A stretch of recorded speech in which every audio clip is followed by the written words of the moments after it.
I want to talk about the island nation of Krakoa, and I want to talk about giant-sized X-Men #1. I want to put this into a stark contrast with what's happening on the island right now. First of all, this standalone issue was really great. And hey, there were others that came after this one. They all kind of fed into one team leading to the other.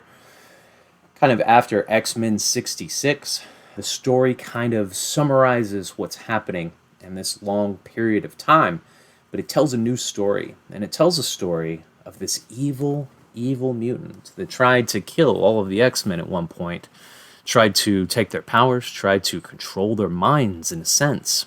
It absolutely did happen to Scott Summers, to all the rest of them. Scott Summers barely made it out alive to go share with Professor Xavier what had happened to his entire team, to the woman he loved, to others. So this book was developed by Wolverine co-creator Lynn Wein, and it was illustrated by Dave Cockrum. Fantastic book, like I said. Really absolutely love this. And the evil mutant that I'm talking about is literally the island nation of Krakoa. You see at the beginning of this story, Professor Xavier is doing what he always does. He's gathering mutants, have them get together and form as a team. It's fun how it happens, and I always do like to see it. And I was really glad to reread this. We see him recruiting Wolverine. We see him going through and recruiting Storm, Colossus. I love this one scene with Colossus. He says, "You want me to go with you to America? But if I possess such power, as you say, does it not belong to the state?" Such a fun statement from, of course, someone from Russia, Mother Russia. Good stuff. Really enjoyed this. It shows a little bit of manipulation on the part of Professor Xavier. Shows him trying to recruit John Proudstar, and of course, it doesn't go very well, so he has to manipulate him. John Proudstar says, "And you can stuff a cactus, Custer. The white man needs me? That's tough. I owe him nothing but the grief he's given my people. Now beat it." Professor Xavier says, "I offer you a chance to help the world, and you turn your back on me? Then perhaps what they say is true. Perhaps the Apache are all frightened, selfish children." Proudstar says, "Okay, that does it. Ain't nobody that calls me a coward, mister. I'm as good as the next guy. Hell, I'm better. You give me a chance, I'll prove it." "And you will have your chance, John, I promise you that. But will any of my new X-Men be equal to the task that lies before you, or you carry the world down into ruin?" Professor Xavier knows what he is getting these mutants into. He knows that his children, his students, have been captured by the evil island Krakoa, when it is just a sentient island before it's been settled by all of these same mutant X-Men and evil villains as well. We see Cyclops right after the trauma. He says, "My head was a throbbing mass of pain, screaming images when I struggled awake, Lord knows how long afterward. I didn't realize where I was, nor did I really care. All that concerned me was my friends. What happened to the other X-Men? And worse, what happened to me?" He says, "My eyes, dear heaven, my eyes, they're uncovered, they're normal, powerless. However hard I try, I can't project my optic blasts. Did you hear me, world? I can't."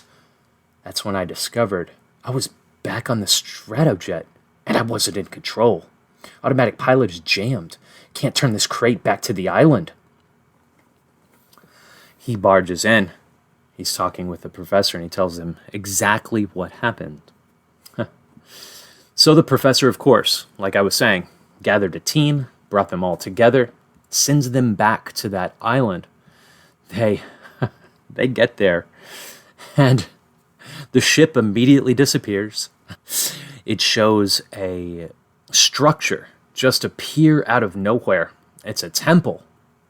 So they're all trying to make it to this temple, all 3 teams.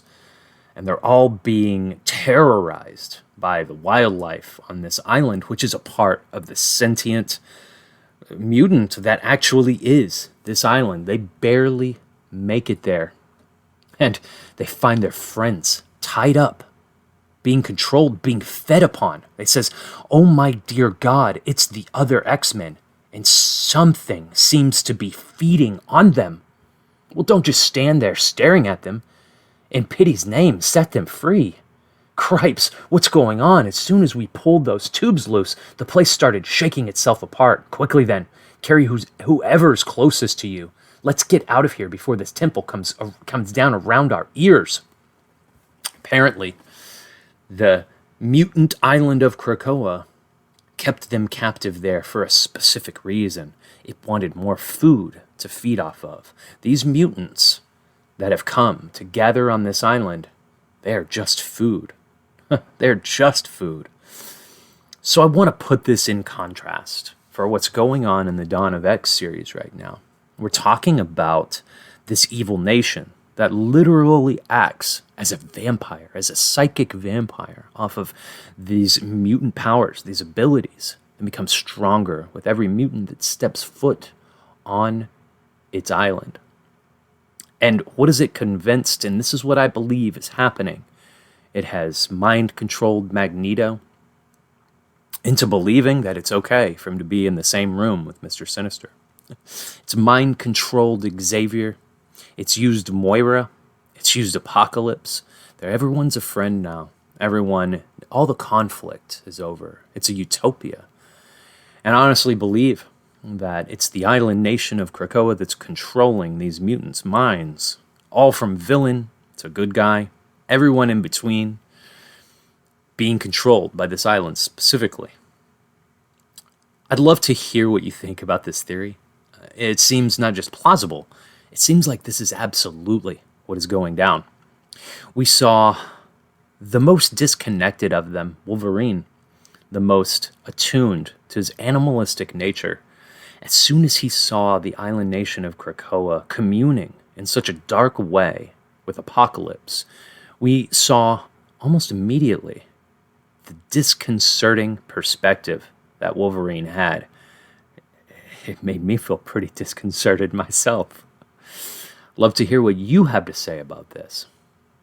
Do you think that this island is still the enemy?